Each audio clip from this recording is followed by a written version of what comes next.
Hello friends, welcome back கேபிஎஸ்டோ channel நண்பர்களே. இன்னைக்கு இந்த வீடியோவில் என்ன பார்க்க போகிறோன்னா, ஒரு இன்ட்ரெஸ்டான ஜோதிட தாள்களை தான் பார்க்க போகிறோம். சிவன்மலை கோவிலில் உத்தரவு பொருளை எப்படி உத்தரவு பொருள் சமுதாயத்தில் தாக்கங்களை ஏற்படுத்துமோ அது போல் கிரகங்கள் பயங்கரமான தாக்கங்களை ஒவ்வொருவருக்கும் ஏற்படுத்தும். இப்போ கிரகங்களில் பார்த்தீங்கன்னு வச்சுக்கோங்களேன், சூரிய பகவான் மேச ராசிக்கு போக இருக்கிறார். ஸோ மேச ராசிக்கு சூரியன் வரக்கூடிய அந்த நாள் தமிழ் மாதத்தில் முதல் மாதமான சித்திர மாதமாக அறிவிக்கப்படும். ஸோ சித்திர மாதம் பிறக்கக்கூடிய அதுதான் தமிழ் புத்தாண்டாக கொண்டாடப்படும். ஸோ ஏப்ரல் 14 தான் தமிழ் புத்தாண்டு வர இருக்கு. அந்த தமிழ் புத்தாண்டு வர இருக்கக்கூடிய அந்த நாளில் இருந்து எல்லாருக்குமே தலையெழுத்து மாறும். அதில் மேச ராசிக்காரங்களுக்கு என்ன மாதிரி தலையெழுத்து மாறும் அப்படிங்கிறத தான் இந்த வீடியோவில் சொல்ல போகிறேன். ஸோ நேரமானது நெருங்கிடுச்சு. இன்னும் கொஞ்ச நாளில் பார்த்தீங்கன்னு வச்சுக்கோங்களேன், புத்தாண்டு பிறக்க இருக்கக்கூடிய புத்தாண்டு பலனை மேச ராசிக்காரங்க இந்த வீடியோவில் உங்களுக்கு தெளிவாக ஷேர் பண்ணுற பலன்களை தெரிஞ்சுக்குங்க. அதுக்கு முன்னாடி புத்தாண்டு பிறக்கக்கூடிய டீட்டெயிலை சொல்லிடுறேன். ஏன்னா என்ன மாதிரி பிறக்குது அப்படிங்கிறத தெரிஞ்சுக்கிட்டு அதற்கேற்ப நாம் நடந்துக்கிட்டால் கரெக்டாக இருக்குங்கிறதுனால முதல்ல புத்தாண்டு பிறக்கக்கூடிய அந்த இதை பற்றி சொல்லிடுறேன். சித்திர மாத முதல் நாளான அந்த நாள் தான் தமிழ் புத்தாண்டாக கொண்டாடப்படுது. இந்த டைம் 2026 ஏப்ரல் 14 அன்னைக்கு கொண்டாடப்பட இருக்கு. இந்த நாள் தமிழர்களாகிய நமக்கு பாரம்பரிய நாளாக கொண்டாடப்படுது. தமிழ் மரபுகளை பேணி வளர்க்கக்கூடிய இந்த நாளில் நமது பண்பாட்டு வேர்களை வலுப்படுத்தி கொள்ளும். இந்த நாளில் இயற்கையும் ஒரு புதிய தொடக்கத்தை அறிவிக்கும். மரங்களில் பூக்கள் பூக்கோ, இலைகள் துளிர்க்கோ, விவசாயிகள் புதிய விதைகளை விதைத்து தொடங்குறது, இந்த மாதிரி நிறைய செய்யப்படும். இந்த நாளில் சூரியன் மேசராசியில் பிரவேசிப்பார். இதனால் இந்த நாள் மேசராசி தொடங்கக்கூடிய நாளாகவும் அழைக்கப்படும். தமிழ்நாட்டில் இந்த நாளை பலவிதமாக கொண்டாடணும். வீடுகளில் நன்கு சுத்தம் செய்கிறது, கோலம் போடுறது, மாயில தோரணம் கட்டுறது, வீட்டு வாசலில் மஞ்சள் குங்குமம் அரிசி மாவு ஆகியவற்றால் அழகான வரவேற்பு வாசல் அமைப்பது, இந்த மாதிரியெல்லாம் பண்ணும். எல்லாத்துக்கும் மேலே நம்மளும் புதிய உடைகள் அணிந்து கொள்ளும். குழந்தைகளுக்கு புதிய உடைகள் வாங்கி தரணும். முதியவர்களை வணங்கி ஆசீர்வாதம் பெறணும். நெல்லரிசி, பழங்கள், வெல்லம், தேன் ஆகியவற்றை சேர்த்து நெய்வேத்தியம் செய்யணும்.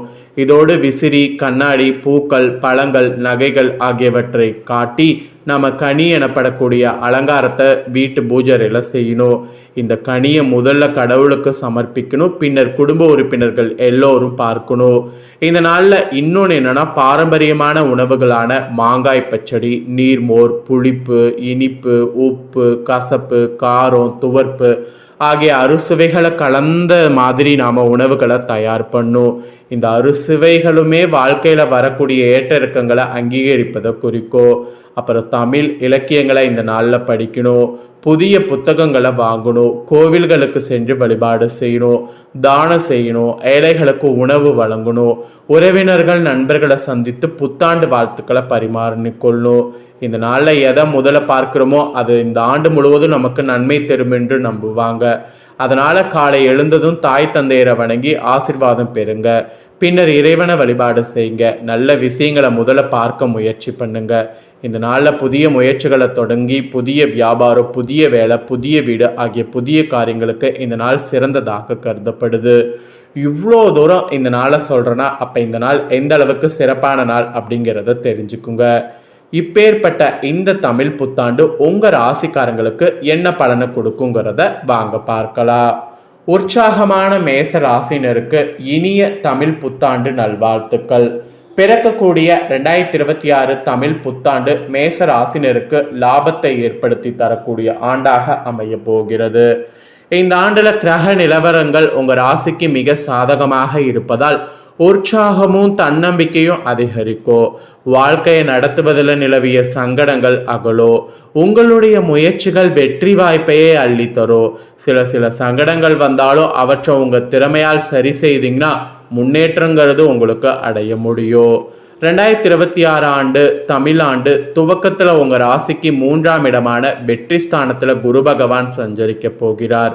பிறகு 2026 ஜூன் மாதம் 2ஆம் தேதி முதல் 4ஆம் இடமான சுகஸ்தானத்திற்கு செல்கிறார். இது உங்களுக்கு இழந்ததை மீட்டு தரக்கூடிய அமைப்பாகும். தடைப்பட்ட பாக்கியங்கள் தொடர்பான அனைத்து விஷயங்களுக்கும் முயற்சிகள் உகந்ததாக அற்புதமான நேரமாக இந்த நேரம் இருக்கும். அதோடு முன்னோர்களுடைய நல்லாசியால் பூர்வ புண்ணிய பலத்தால் சொத்து தகராறுகள் அகலோ.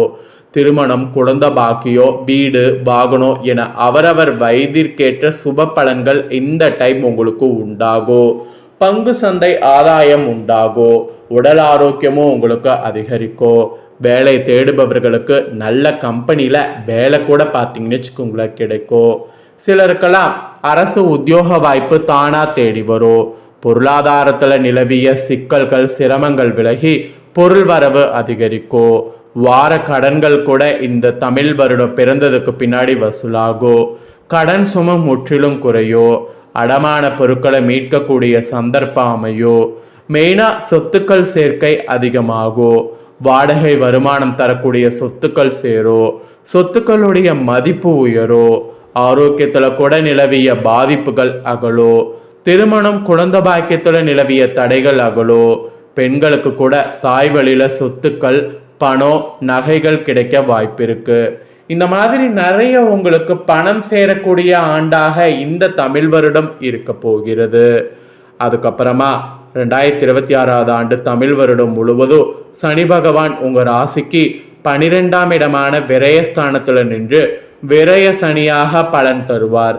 இது மேச ராசிக்கு 7.5 சனியின் காலமாகும்.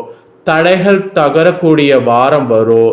பொதுவாக ராசி மற்றும் லக்னத்திற்கு அசுப கிரகங்களான சனி, ராகு, கேது, செவ்வாய் சம்பந்தம் இல்லாமல் இருப்பது நல்லது. கடந்த காலங்களில் ராசியை சனி பார்த்ததால் ஏற்பட்ட சங்கடங்கள் அதிகம். தற்போது 7.5 சனி துவங்கினாலும் சனியின் பார்வை ராசியில தான் இருக்கு.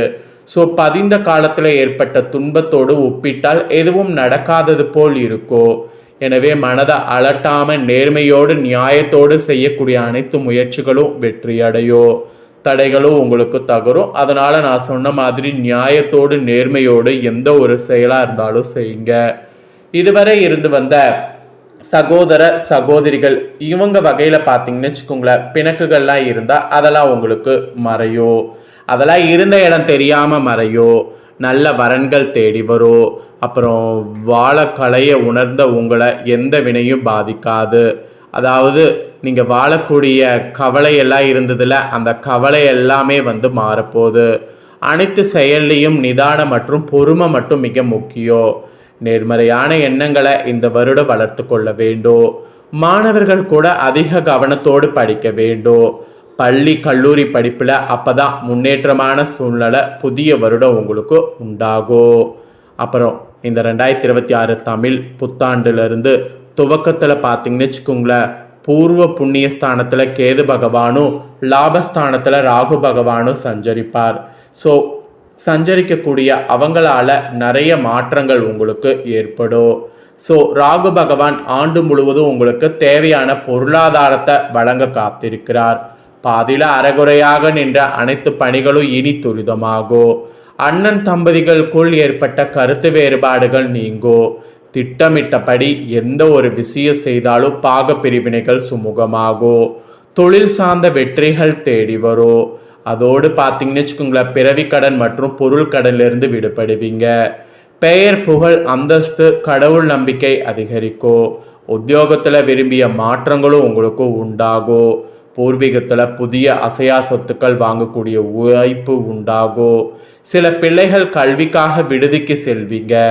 பெண்களுக்கு கூட தந்தையின் பூர்வீக வீடு, பங்களா கிடைக்கும். தம்பதிகளிடம் ஒற்றுமை உணர்வு மேலோங்கும். திருமண முயற்சி கைகூடும். மறுமணத்திற்காக சாத்தியக்கூறுகள் இருக்கு. அரசு ஊழியர்களுக்கு கூடுதல் பொறுப்புகள், பணி சுமையால் மனசஞ்சலம் உண்டாகும்.